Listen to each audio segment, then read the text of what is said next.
ሰላም ጤና ይስጥልን። የጊዮን ዜና መረጃዎችን እንሆ። አቤቱ ያዕቆቦች በአክሊል ስም አወጡ፣ ከፈጣሪ አስማረ አስራትን ቢሰጡ እንዲል አቤቱ ያዕቆቦች አርበኛ መከታው ማሞና ደሳሌ ሲያስብ ሸዋ ለአማራነት በአብሮነት መሰባሰባቸው እውን ሆኗል።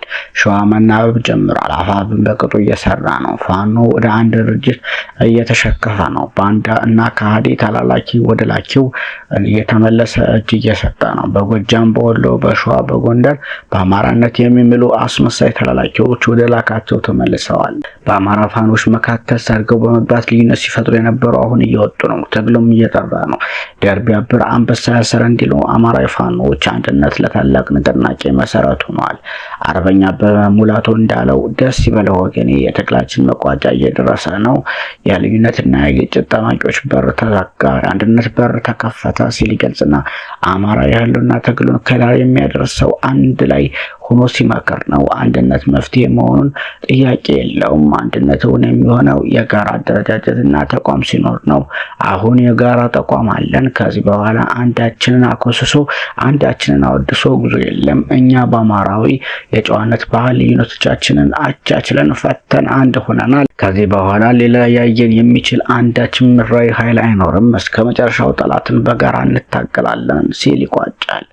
ሌላው የአማራ ፋኖ ብሔራዊ ንቅናቄ ደቡብ አማራ ቀጠና አሳምነው አጼ ዘርዓ ያዕቆብ አንደኛ ኮር 7ለ7 ክፍለ ጦር ድልን ተቀዳጅቷል።